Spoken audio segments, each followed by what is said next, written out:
34,205 வழக்கு கொழும்பு 3வது நீதவான் நீதிமன்றத்தில் எடுத்துக்கொள்ளப்பட்டது. குறிப்பிட்ட அந்த நீதிமன்றத்தில் பெண்கள் சிறுவர் பிரிவினரால் மேலதிக விசாரணை செய்து அறிக்கை சமர்ப்பிப்பதற்கு தவணை கோரப்பட்டதன் அடிப்படையில் இந்த வழக்கு மீண்டும் 6ஆம் மாதம் 23ஆம் தேதி தவணையிடப்பட்டிருக்கின்றது. பெண் பிள்ளைக்கு நடந்ததாக கூறப்படுகின்ற விடயம் சம்பந்தமாக வழக்கு நிலுவையில் இருக்கின்றது. நீதிமன்றத்தின் முன்னால் நிலுவையில் இருக்கும் போது ஆனால் இந்த இந்து பெண்கள் பாடசாலையில் அதற்கான விசாரணைகள் அறிக்கைகள் உரிய முறையில் அதிபராலும் அந்த அதிபரால் நியமிக்கப்பட்ட கொமிட்டியாலும் திறம்பட செய்யப்பட்டு உரிய முறையில் சமர்ப்பிக்கப்பட்டிருக்கின்றது. ஆர்ப்பாட்டத்தின் போது பாடசாலை முன்றலில் அந்த வரைமுறைகளை மீறி ஆர்ப்பாட்டம் நடைபெற்றது. இந்த விடயதானம்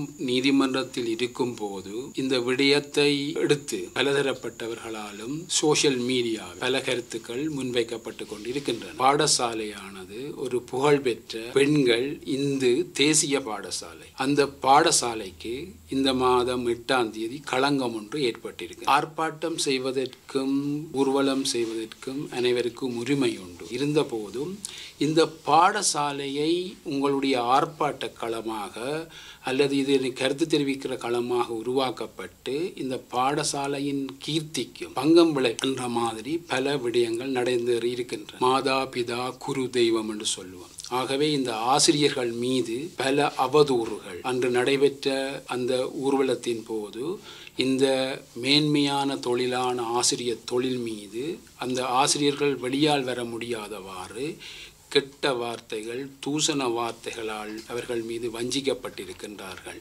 அதே நேரம் அந்த பாடசாலையில் இருந்த பிள்ளைகள் பாதிக்கப்பட்டிருக்கின்றார்கள். இறந்த இந்த பெண் குழந்தைக்கு நீதி கட்டாயம் கிடைக்க வேண்டும். பிள்ளை மீது நடந்த களங்கத்தை போக்குவதற்காக நடைபெறுகின்ற விசாரணைகளுக்கு பூரண ஒத்துழைப்பை இந்த பாடசாலை வழங்கி கொண்டிருக்கின்றது. இப்போதும் பல விசாரணைகள் நடைபெற்று கொண்டிருக்கின்றன. பெண்கள் சிறுவர் காரியலமாக இருக்கலாம், பல பம்பலப்பட்டி போலீசாராக இருக்கலாம், பலருக்கும் தேவையான உதவிகளையும் ஒத்தாசைகளையும் வழங்கி கொண்டிருக்கின்றது. இந்த சம்பவம் 8ஆம் தேதி 12ஆம் மாதம் என்று நினைக்கிறேன் 11ஆம் மாதம் தெரிய வந்தது பாடசாலைக்கு. அந்த பாடசாலை நாட்கள் குறிப்பிட்ட நாட்களாக இருந்த போதும் அவர்கள் அதற்கான ஒத்தாசை உதவி பலதை செய்து இந்த விசாரணைகளுக்கு உதவி ஒத்தாசை செய்திருக்கின்றார்கள். குறிப்பாக ஆசிரியர்களும் அந்த நியமிக்கப்பட்ட குழுவினரும் அதிபரும் லீவு நாட்களில் கூட போலீசாருக்கு ஒத்தாசை வழங்கி இந்த விசாரணைக்கு ஒத்துழைப்பு செய்திருக்கின்றார்கள். அப்படி இருந்தபோது மீண்டும் மீண்டும் நாங்கள் சொல்லுகின்றோம், இந்த இறந்த பிள்ளைக்கு நீதி கிடைக்க வேண்டும் என்பதற்காக பாடசாலை சமூகம் சிஐடியினருக்கும் ஒரு முறைப்பாடு ஒன்று செய்யப்பட்டிருக்கிறது. இந்த விசாரணை நடைபெற்று உண்மை கண்டறியப்பட வேண்டும் என்பதில் எந்த பக்கச்சார்பும் இல்லை. பக்கச்சார்பு இல்லாமல் ஒரு பக்கமாக இல்லாமல் விசாரணை நடைபெற வேண்டும் என்பதற்கு பூரண ஒத்துழைப்பு வழங்கப்படுகிறது. அப்படி இருக்கின்ற போது இந்த சமூக வலைத்தளங்களில் எல்லாரும் தோன்றி தாங்கள் நீதிபதிகளாகவும் தாங்கள் நினைத்த கற்பனைகளை வெளியிடுவதன் மூலமும் பெரிய அபகீர்த்தியையும் நீதிமன்ற நடவடிக்கைகளுக்கு பங்கம் விளைவிக்கின்ற செயற்பாடுகளையும் செய்து கொண்டிருக்கின்றார்கள். அது மட்டுமல்ல, அந்த இறந்த குழந்தையின் புகைப்படத்தையும் பெயரையும் அதன் காணொளிகளையும் வெளியிடுவதும் பாரிய குற்றம் ஒன்று. அதனையும் செய்து கொண்டிருக்கின்றார்கள். அதை விடுத்து இந்த பாடசாலையின் பெயரை களங்கம் ஏற்படுத்துவதற்காக பாடசாலையின் பெயர், பிள்ளையின் பெயர் போன்ற விவரங்களை, குறிப்பாக அந்த குறிப்பிட்ட சந்தேகத்துக்குரிய அந்த ஆசிரியரின் பிள்ளைகளின் படங்களையும் போன்ற விடங்களை பத்திரிகைகள் சமூக வலைத்தளங்களில் வெளியிட்டு கொண்டிருக்கின்றார்கள். ஒன்று விளங்க வேண்டும், நீதிமன்ற அவமதிப்பு குற்றம், ஆன்லைன் சேஃப்டி ஆக்டுகளை இந்த குற்றம் நடைபெறுகின்றது. அது மட்டுமில்லை, விட்னஸ் விக்டிம் ப்ரொடெக்ஷன் ஆக்டுகளையும் விட்னஸ் ஆகியிருக்கிறவர்களின் உரிமைகளும் அவர்களை அச்சுறுத்த வகையிலும் பல விடயங்கள் நடைபெற்று கொண்டிருக்கின்றன.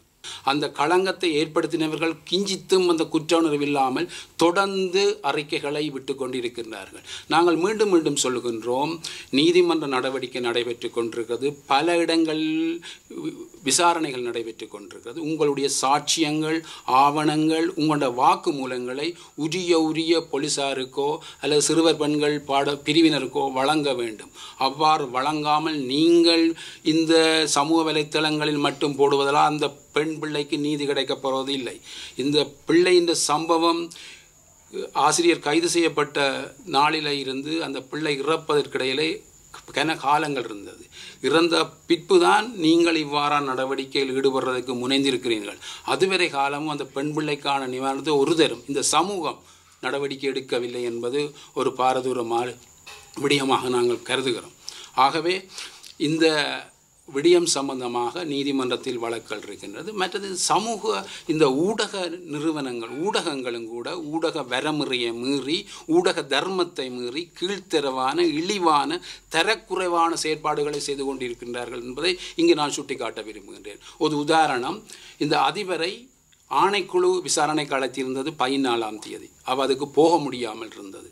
15ஆம் தேதி போயினவ சென்றிருந்தால் என்னுடைய சட்டத்திரணி மூலம் அவள் அந்த விசாரணைக்கு சமமாக இருந்தாள்.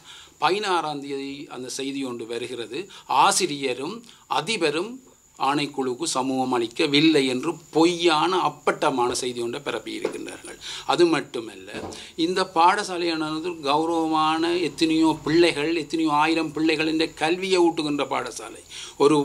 ஒரு அறை எடுத்து 10 பேருக்கு டான்ஸ் போடுற, குத்தாட்டம் போடுற கிளாஸ் நடத்துகிற பாடசாலை அல்ல.